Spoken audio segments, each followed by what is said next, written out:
আসসালামু আলাইকুম, শুভ সকাল। সবাইকে স্বাগত জানাচ্ছি আমার দেশ আজকের লিড নিউজে। সঙ্গে আছি তাহমিনা তাসির। আমাদের আজকের লিড নিউজের শিরোনাম, ভোটে মুক্তিযুদ্ধ বনাম জুলাই বিপ্লব। নিউজটি লিখেছেন আবু সুফিয়ান। চলুন দর্শক, জেনে নেওয়া যাক লিড নিউজটির বিস্তারিত। আসন্ন সংসদ নির্বাচন ঘিরে জমে উঠেছে প্রধান দুটি রাজনৈতিক দল বিএনপি ও জামায়াতে ইসলামীর বাকযুদ্ধ। দুই দলই দিচ্ছে হরেক রকমের প্রতিশ্রুতি। নির্বাচনের বৈতরণী পার হতে বিএনপি এখন মূল হাতিয়ার হিসেবে ব্যবহার করছে মুক্তিযুদ্ধের বয়ান। জামায়াতকে ঘায়েল করতে বিএনপির মূল অস্ত্র মুক্তিযুদ্ধ ও যুদ্ধাপরাধ ইস্যু। অন্যদিকে জুলাই গণ অভ্যুত্থানের মাধ্যমে স্বৈরাচার শেখ হাসিনার পতন ও গণতন্ত্রের পথে জনগণের পথ চলা, আশা আকাঙ্ক্ষা ও ভবিষ্যৎ রূপরেখার কথা বলছেন জামায়াতে ইসলামী শীর্ষ নেতারা। বিএনপি চেয়ারম্যান তারেক রহমান দীর্ঘ নির্বাসন শেষে দেশে ফিরে বিভিন্ন নির্বাচনী সভায় বক্তব্য দিচ্ছেন।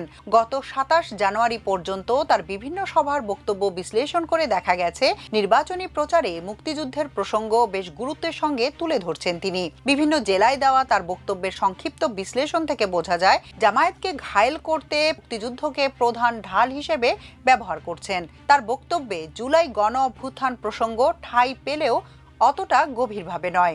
শহীদ রাষ্ট্রপতি জিয়াউর রহমান বা মরহুম খালেদা জিয়ার সঙ্গে অতীতে জামায়াতে ইসলামীর রাজনৈতিক মৈত্রী থাকলেও বর্তমান নির্বাচনী মাঠে মুক্তিযুদ্ধ কার্ড ব্যবহার করেই জামায়াতে ইসলামীকে চেপে ধরতে চাচ্ছেন তারেক রহমান। বিভিন্ন জনসভায় মুক্তিযুদ্ধের ইতিহাসকে জাতির শিক্ষা হিসেবে তুলে ধরছেন তিনি।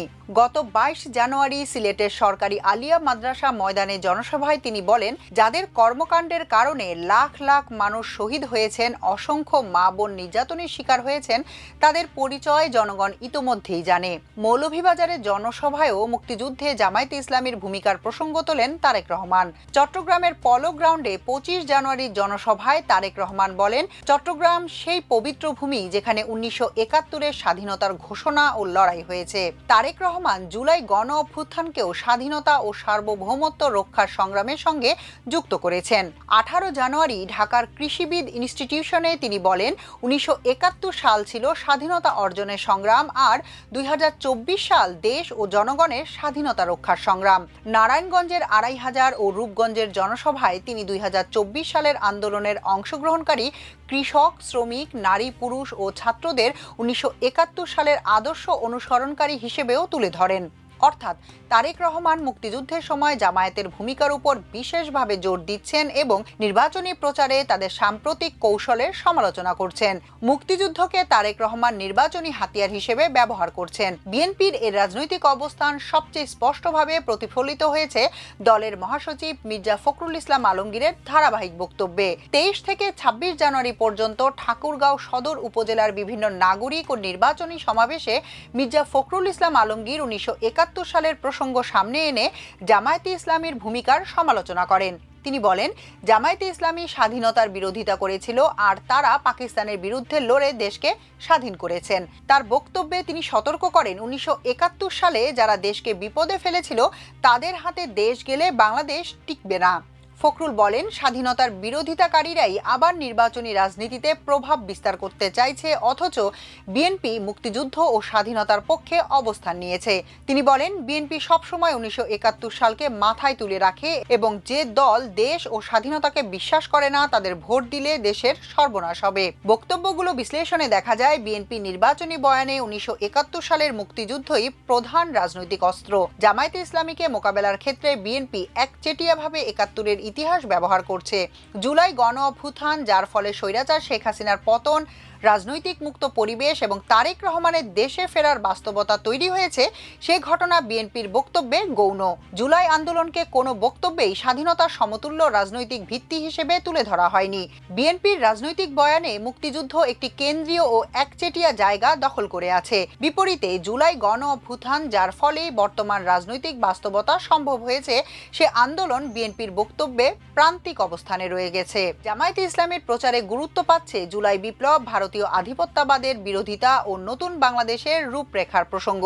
গত 24 জানুয়ারি রংপুরের পীরগঞ্জে শহীদ আবু সাঈদের কবর জিয়ারত ও পরিবার আত্মীয়দের সঙ্গে দেখা করেন জামায়াতে ইসলামীর আমির ডাক্তার শফিকুর রহমান। পরে তিনি উপস্থিত জনতার উদ্দেশ্যে বলেন, জুলাই আন্দোলনের শহীদরা যে স্বাধীন, দুর্নীতিহীন, বৈষম্যমুক্ত ও ন্যায্য বাংলাদেশ গঠনের স্বপ্ন দেখেছিল, সেই স্বপ্নগুলো পূরণ করার জন্য জামায়াতে ইসলামী কাজ চালিয়ে যাবে।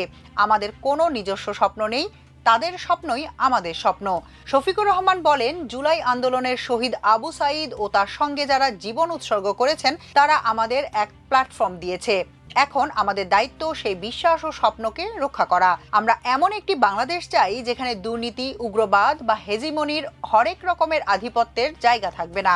25 জানুয়ারি ঢাকার যাত্রাবাড়ির কাজলা এলাকায় জামায়াতের জনসভায় ডাক্তার শফিকুর রহমান জুলাই আন্দোলনের প্রেক্ষাপট ও ভোটের ভূমিকা নিয়ে বলেন, নির্বাচনে পরাজয়ের ভয়ে কেউ যদি অন্ধকার গলিপথ বা ষড়যন্ত্রের আশ্রয় নেন, এটা শুভ পরিণতি দেবে না। জুলাই গণ অভ্যুত্থান সম্পর্কে ডাক্তার শফিকুর বলেন, শহীদদের স্বপ্ন রক্ষা করতে জামায়াত কাজ চালাবে এবং উন্নয়ন, বৈষম্যহীন ও ন্যায্য বাংলাদেশ গড়ার সংগ্রাম করে যাবে। শহীদদের দর্শন বা স্বপ্নই জামায়াতের কাজের মূল এবং তাদের স্বপ্ন পূরণের সংগ্রামে ঐক্য প্রয়োজন। বিএনপির মুক্তিযুদ্ধ কার্ড ব্যবহারে সমালোচনা করেছেন জামায়াতে ইসলামীর সেক্রেটারি জেনারেল মিয়া গোলাম পরোয়ার। গত 23 জানুয়ারি খুলনার মিয়া জাহান এলাকায় জনসভায় তিনি বলেন, মুক্তিযুদ্ধ নিয়ে দোষারোপগুলো রাজনৈতিক উদ্দেশ্যে ব্যবহার করা হচ্ছে।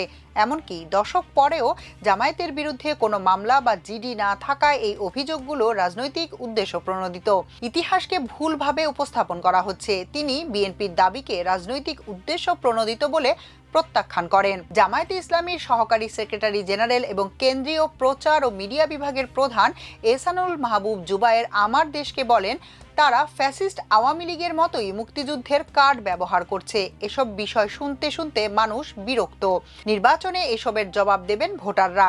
নির্বাচনী প্রচারে মুক্তিযুদ্ধ প্রসঙ্গকে হাইলাইট করা হলেও জুলাই বিপ্লবের প্রসঙ্গ খুবই কম আসছে। এ বিষয়ে প্রশ্নের জবাবে বিএনপি চেয়ারম্যানের উপদেষ্টা ও দলটির নির্বাচন পরিচালনা কমিটির সদস্য মোয়াজ্জেম হোসেন আলাল মুক্তিযুদ্ধ প্রসঙ্গে কোনো কথা বলেননি। তবে জুলাই যোদ্ধাদের পাশে থাকার বিষয়ে আলোচনা চলমান জানিয়ে তিনি আমার দেশকে বলেন, আমাদের কেন্দ্রীয় নির্বাচন পরিচালনা কমিটির সভায় জুলাই আন্দোলনের নেতাদের সম্মান ও তাদের বিপদে পাশে থাকার বিষয়টি আলোচনা হয়েছে।